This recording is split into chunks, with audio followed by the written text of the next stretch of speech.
Good afternoon. I'm very happy to be here. Thanks for and I'm having me. also extremely happy that we're going to have tonight the first face-to-face meeting of the Founders Club of the HealthTech Investor Summit. We are approaching the HealthTech Investor Summit very, very fast. First time outside of Belgium in Utrecht this year. We are expecting 90 companies to come and pitch, and we've already selected 55 at this point in time, 10 different countries. And we have applications from 18 different countries right now. And we're also expecting 100 investors this year. So Congratulations. I'm extremely happy with where we're going. I'm extremely happy also that for the first time we'll be outside of Belgium.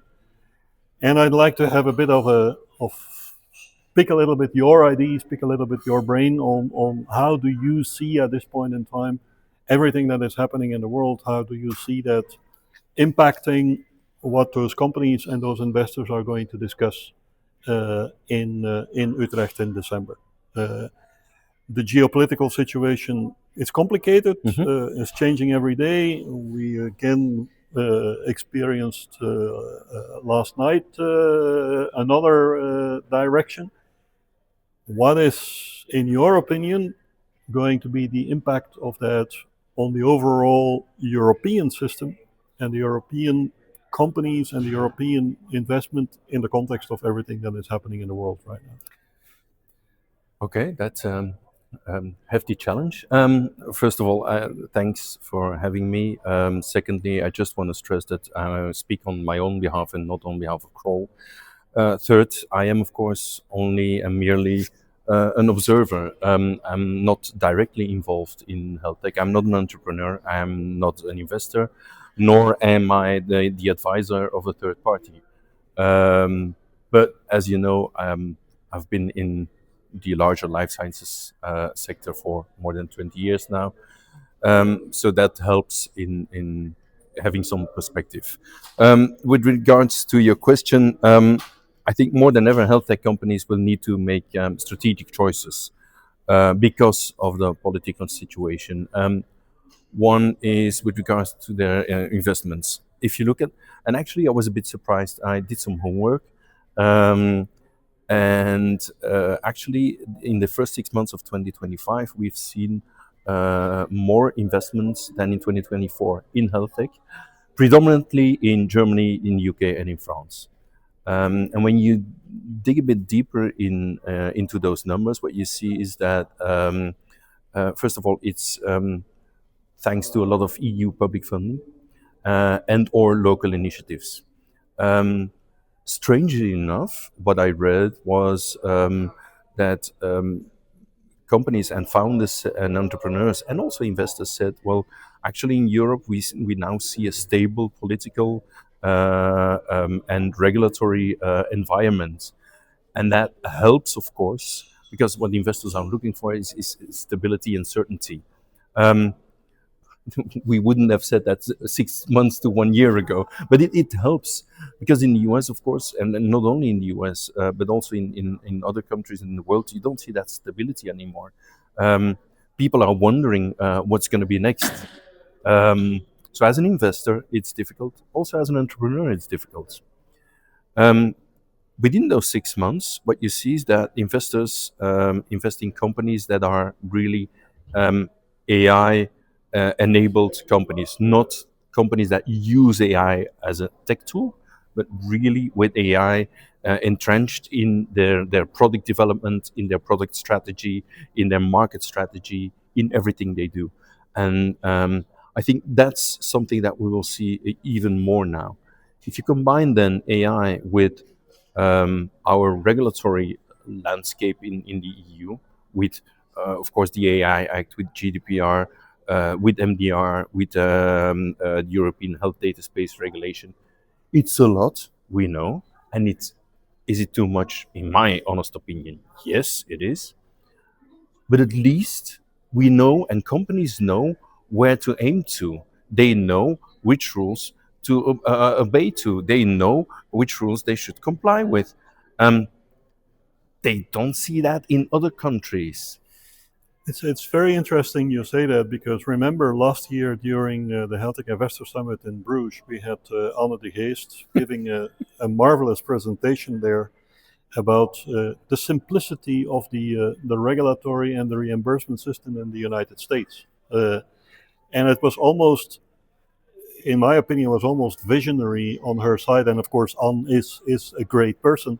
Was almost visionary on her side to start to predict where the world was going, and also where the world in the US is going.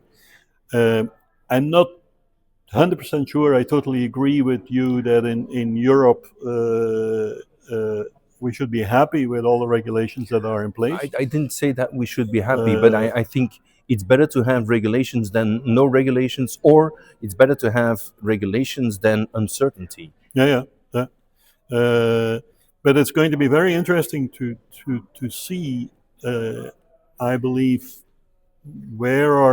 how are European investors going to differentiate themselves in their choices, and how are they taking a number of these things into consideration. And it's also very interesting to see in the spring in Bruges we had bioequity, and it was also very clear there that everything happening on the geopolitical landscape had an impact, a negative impact on biotech investments in the beginning of the year. It's interesting for you to observe that in Europe, it looks like there is still a positive trend going on. Huh? And maybe we start to see already some first divide there, and some first ways that different continents are dealing in a different way with that whole situation. There's a few things there. First of all, I'm glad that you're referring to On the Geest, because I wrote something down, and it has to do with what you should focus on as a company. And I read it earlier today as well. I mean, it starts with a problem, not with technology. And that's the key to your success. And then, of course, linked to, does your product really solve a real problem with a proven demand? Combined, that's exactly what you should do. Second, your reference to the biotech space, and I'm adding here the pharmaceutical space, is interesting, because what we see in the next coming years is that some of those companies will experience patent expirations. So they will start to invest their money into most of the time smaller companies, enablers, either with their technology into their pipeline, and or adding other trajectories to their pathline. So it's like, that's something we will see as well. Is medical devices companies, those were already investing. You will have biotech companies, pharmaceutical companies entering into the space. So I think definitely in Europe, I'm not going to say that it looks shiny. No, IPO is still very difficult. M&A is still very difficult, but I think there's a window there. And if you look at biotech in the US, specifically biotech, that's not going pretty well. And it might be for the first time ever that US investors will look more into European opportunities, because of the fact that their landscape in the US is not really gloomy. Yeah, very interesting you bring. I mean, 2 points. First of all, your reference to large corporates that start to look at a different way into the whole space is very interesting, and we actually are organizing an M&A and corporate plenary panel at the HealthTech Investor Summit in Utrecht, and we already have confirmation there of MSD and the MSD Digital Investment Fund that is going to participate. We also have J&J MedTech and everything that is happening within J&J that is going to be participating there, together with a few of the leading funds in Europe that are looking at this in a global perspective. So I think that is going to create a very, very interesting setting to discuss these trends and the trends that you just referred to. And so I'm really looking forward to see how investors and corporates look at that. We're also for the first time organizing a corporate venture and a corporate breakfast meeting together also with a number of leading family offices and LPs for the investors to bring them together because we really also want to bring corporates and investors together to start to have that exact same discussion also and to have that brainstorming on where are we going. And so it's to some extent again playing onto that trend and playing into that trend to see how are we going to how is that going to evolve in the future. The people you bring together there, are these predominantly EU or more global? Because I think to have a global view on that, both from a company's perspective as from an investor perspective, that would definitely help. It is definitely global. The person that we are bringing over for J&J is globally responsible for their M&A activities. With the focus also, sorry to interrupt, also with the focus on tech and on health tech? Yeah, okay. Absolutely. Yeah. Okay. And then the person, the team that we're bringing over for MSD is actually the Digital Health Investment Fund that is based in the United States. But we're also involving the tech studios or the venture studios that have been created by MSD in the United States, in Europe, and in Asia. Okay. So we will have the global perspective right there. And we will have a very good interaction to that extent. And then the investors that will be joining that discussion are investors that are looking at cross-border transactions between Europe and the United States. We will have Gilde Healthcare there. We will have Keles there, who really look at a global perspective from that to that end. Well, and it's true, and just like you, I'm really curious to hear their thoughts about how they see these. First of all, the market evolve within the current geopolitical situation, and even looking at beyond that and that situation. Because if you wonder or not, it is what it is, and it's definitely going to stay that way for another at least 2, 3, 4 years. So we have to live in the moment and make sure that they invest now and not wait for 3, 4 years. Also because of course they're rapidly the fact that the world is rapidly evolving in the AI space. We were just talking about with the investor about this.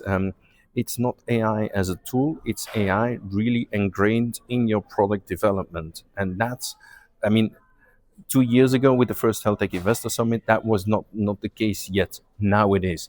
It's not all about AI as a tool, it's AI within your product development, and the acceleration with that is enormous.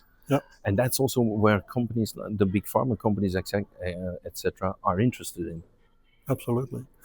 I want to switch gear a little bit because we touched on it a bit. You talked about Europe, you talked about the different regulations in Europe. At the same time, I had the pleasure to moderate a panel last week with EIC and with EIC Accelerator. By the way, they have committed to become one of our strategic partners for the HealthTech Investor Summit, so we're very proud and very happy with that. Congratulations. But I was challenging a little bit my friends at EIC last week to say, on the one hand, we have the Draghi report where we want to go faster with Europe and where we want to resolve a number of things with Europe. And at the same time, you have the constant remarks that Europe is slow, that they're not making any decisions, that they're... But then you start to look at the numbers and then you are completely shocked.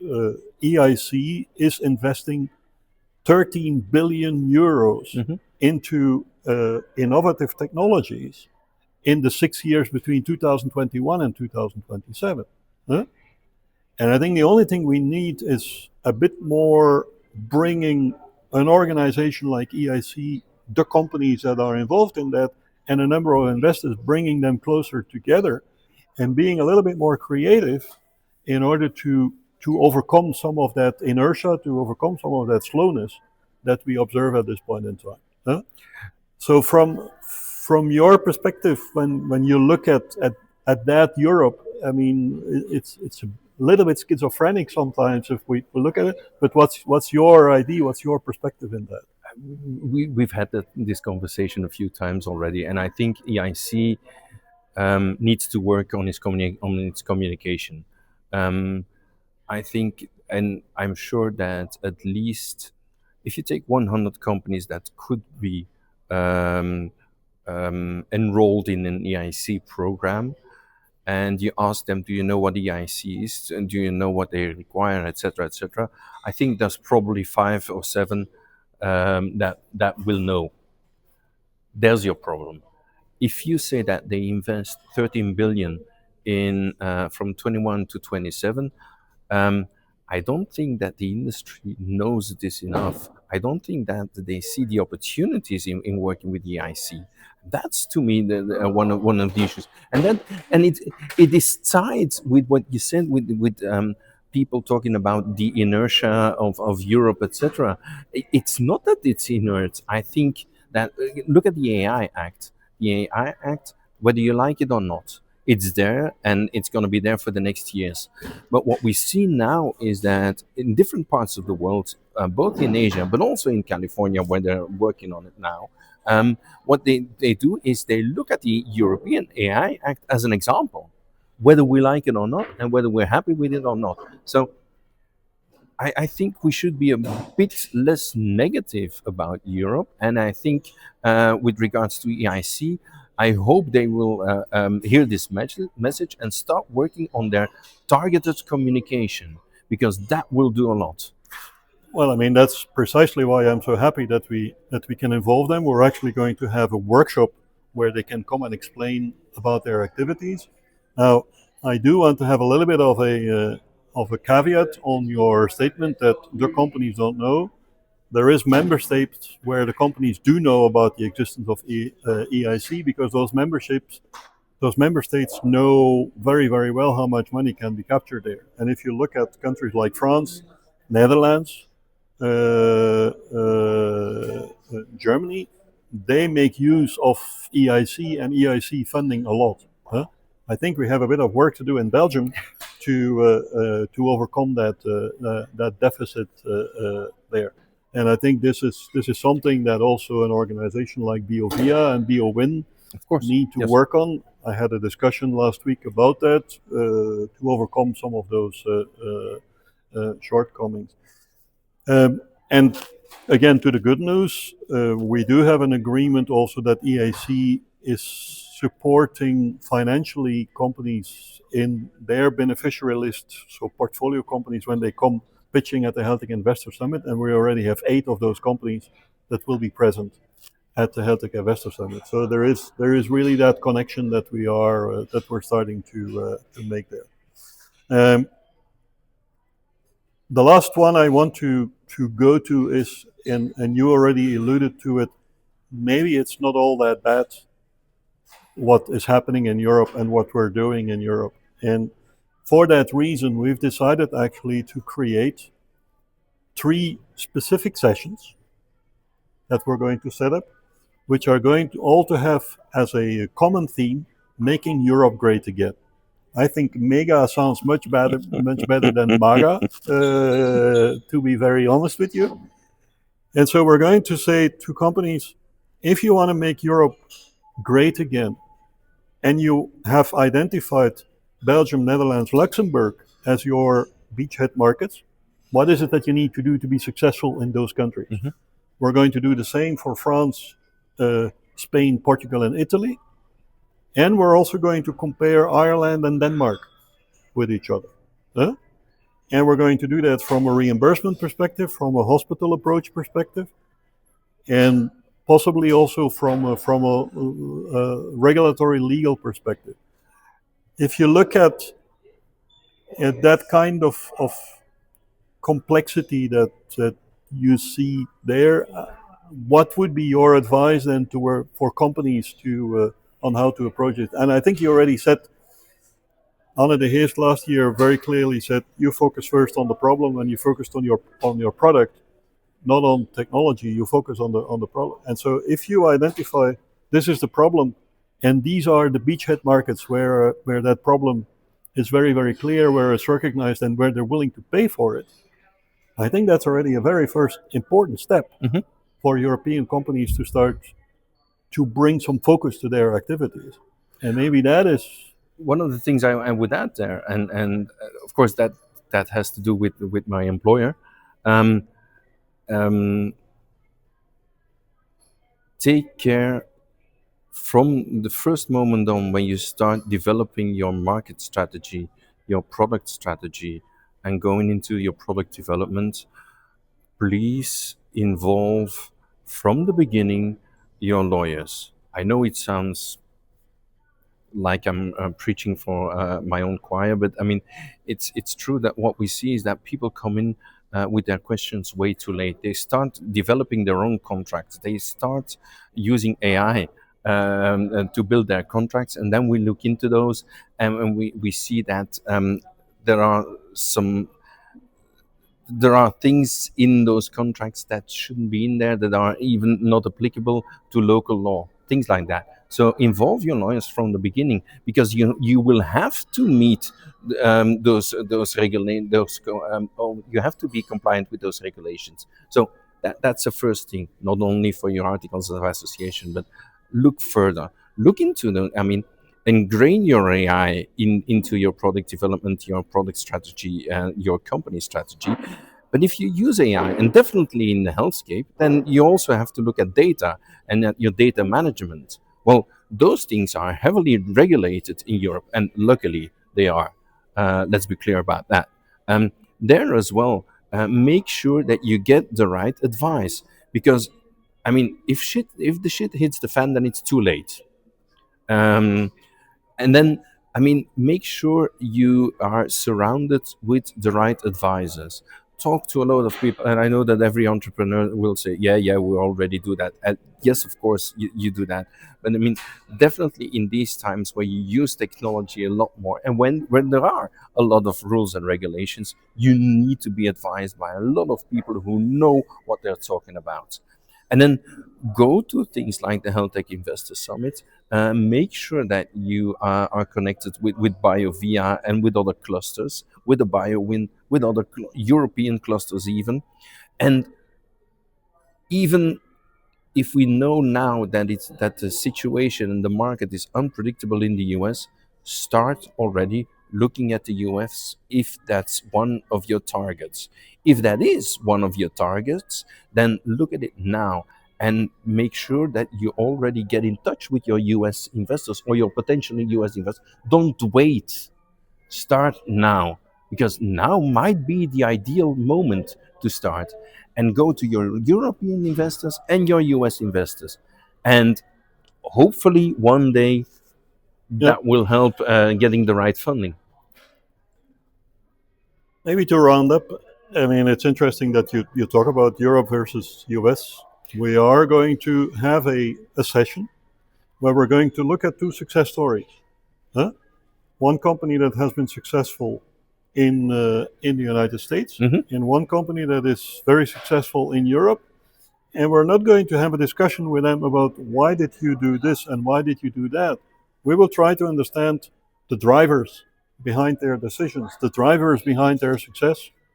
And I think that's the critical thing. It comes back to what Anne said last year. Identify the problem and identify where is the problem the hottest, and where can you sell that problem and solve that problem most effectively. And sometimes it's going to be in the US, and sometimes it's going to be Europe. It's all about strategy. I mean, you really have to look at where you want to be with your solution in the next 2 to 3 years, and what problem are you going to solve and how you're going to solve it. And then look at your ideal market. And that might be India, it might be the US, or it might be Brazil, or it might be Belgium. Or China for that matter. Or China for that matter. But that's how it goes. And I mean, and then you start strategizing and you look at possible problems you might encounter, etc., etc. And at the end of the day, if you look at it, it takes about 4 presidents of the United States to develop a product in our sector, so we should not worry too much about that either. Thank you, Jo. Welcome.